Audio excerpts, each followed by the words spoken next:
What is happening, guys? Just want to say I appreciate you guys watching. Just kind of doing a tutorial, as you'll see in the editing or in the title. Um, the things that you have to do and want to do when you're charging your lipo, and the type of lipo batteries that I like to use.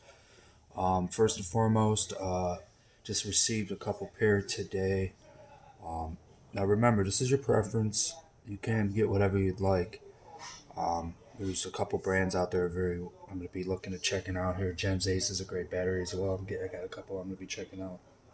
On that side, for the bigger vehicles, but I want to kind of share too a couple things. So when you're charging your battery, okay, and you're using your charger, for instance, this is one of the chargers I use. By the way, guys, I am using the Insta 360 Flow with stabilizing gyre, so I'm not holding it or nothing. It's just doing its thing. So I use the this charger. Um, I will be eventually upgrading to a multi-charger, but I haven't decided what. If you guys want to tell me in the link or in the comments which charger you would recommend I should get, please let me know. It'd be awesome. But if not, I'm gonna do research either way. So the batteries, the choice of batteries that I use and why. First off, affordability is one. Um, they're not too bad. And just so you guys know, if you get like a Electron Power Pro battery, and you say, "Oh, these are all made in China." Every battery I've ever looked at, including the Gen Ace, I looked at the backside. It's the materials, everything about it. It could be patent over here, but also made and put together over there in order for it to be shipped. So I just want to get that out there. Um, don't knock any of the companies. Just because I don't have certain ones, that doesn't mean they're not good. It's just what I prefer. There was a gentleman that got on his page the other day and had an issue with one of his. Um, and a lot of times, just so you guys know, before I get into the charging process, is when you're having an issue with batteries normally. And forgive the background if you know. My wife's she's watching TV as we speak. Um, so, but what I was getting at is there's two different style of batteries. Okay, you have what you call your hard pack, which majority of these are, and then you got your soft packs. Okay, so these batteries here, um, to me, you got to be careful with they're not considered a full blown basher battery. Okay, um, you can do it, but if you do decide to use that as a basher battery, I liked what Earl Moorhead did with his soft packs. He actually takes a cloth and wraps it when he runs his X Max or whatever, and during that time, he'll he'll clothe it with that thickness to allow it to help it out, because that battery pack just it's that instant smack without these covers. Um, it could puncture it and allow it to puff up or to even catch fire. So yeah, I highly recommend if you're a heavy basher, get a hard pack. Um, so there is a vehicle that I specifically had to get a size battery. I want to explain. This was my fault too. This wasn't the Z company's fault. So that's why I said I can't have complain about something, because let me zoom you guys in a little bit. I apologize. So turn the camera just a little bit more. Yeah, this thing's pretty sweet though. So there is a issue that I was having with these other battery packs that's similar to this. I bought a double pack here of that one, those two, and with that, I didn't check on the low-C Super Bahara. Now these certain size batteries fit in that compartment, so I had the right measurements. I ended up getting them. They worked a couple of times. Third time I take the truck out, I did a night run. I made a no-no. I made a mistake. Now, when you get your trucks, you always want to see where their punch settings are. And I just did out of the box. I didn't check, and it was the voltage setup was too high. So what that means is the battery is, when you're doing a voltage setup, you're doing whatever the capacity, you just take that number and you figure out the time frame it'll cut off. Normally your vehicle cuts out. So what that means is the car, if it's set right, it'll run between 12 to 15 minutes, depending on how hard you bash. And if you're not bashing or running at full throttle, then 20 to 25 minutes, depending on what you're doing.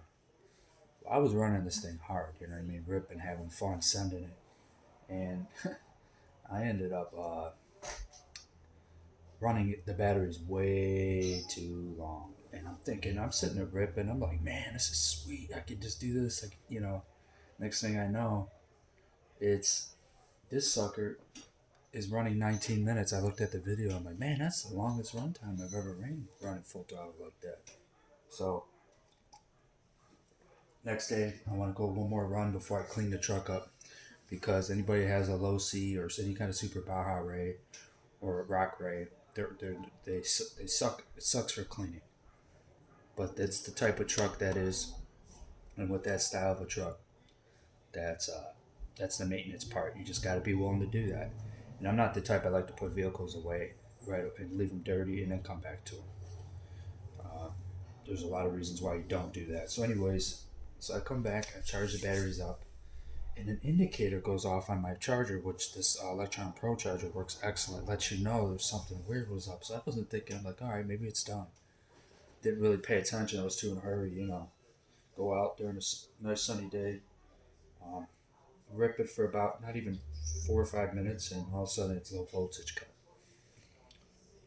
So I did all to sum it up. Long story short, I burned a battery. I burned a battery cell out, and you can do things to try to recharge that battery or try to reshock it. Once they're bad, they're bad. So I had to throw that, and it was, like I said, it was my fault. The batteries, I've had these batteries for over 6 months now, and I wrapped them. This is a soft pack though, but I've wrapped this. I run this in the Big Rock 6S, both 3S batteries. Beat the hell out of them. This one too. These two 2S batteries for the SC10 Pro 4, and even this battery right here. I want to tell you that Electron Pro makes an amazing battery, and I'm sure you guys know if you have it. So today I ended up getting these two suckers, um, and excited. I'm super excited. I got an awesome truck coming to the channel the next day or two, waiting on it to come. It's this truck that I got for these batteries, the XT90s. This truck is. It was a toss off with the truck, so I was gonna actually do a Red Cat Vigilante X Max Idea, or this other truck, or even Arma. And down the road, I even mess around with one of those. But I wanted something different, but it's been around. And when you guys see it, I think you guys will really like it. It's a well respected truck. Awesome platform. It's different. That's what I like. So, and then these two are for the. So, this is what I wanted to tell you guys. So, this is for the low C Super Baja Ray. When you get batteries, I know it might not be cheap, but if you're going to get into the hobby, I highly recommend having a set of batteries for each type of vehicle if you can, or at least certain vehicles you're running it for in that class. So if I'm like, for example, I got the next idea I want to do is stop running these hard. I want to get one 6S for the Big Rock, or maybe two of them, or anything that I have that's 6S, so that you know what your time and how much running you're doing on each vehicle, and not overloading these batteries, running and different, because you might have an arsenal of RCs. So with that, you want to have time where you know kind of how many turns you've went with it in a certain way, and it's kind of like natural if it's mentally. So these were originally supposed to be for the 3S vehicles, anywhere from the Sentin, all the Armor Vortex, and so on. Unfortunately, I started using this for the 6S too, and this battery's been running strong and it's been working, but that does wear and tear on, and then eventually it costs you where you have to go out and buy one right away. So what I do now is anything that I have like it's 4S, strictly, or if I want to run a 6S just strictly 4S, I know I can run it just with them batteries. The other reason why I don't like running two batteries like this together is heat. I'd rather just have the one pack that's getting hot, which is one of these, and make it a 6S, than having double heat pressed in, not knowing if one battery could be heating up more than the other, and that could cause issues. So my goal is to to, and I highly recommend doing this, is to take batteries and figure out which ones you want to use to know how many times you've been rotating, and to know the wear and tear you're getting out of it, and knowing what they're doing as well. A lot of times we'll mix batteries into different trucks and then realize, oh man, this thing popped it. This thing's went bad. Unfortunately, now that I know what I did with one of my big trucks, and I ran it too long, I ruined one of the batteries. But it lets me know, where I can say, it's the company's fault or it's my fault. And it'll when you're mixing your batteries in different vehicles, it can confuse you, not knowing maybe it was the truck, you're running too much, surge, so that you're taking in too much voltage, so on and so forth.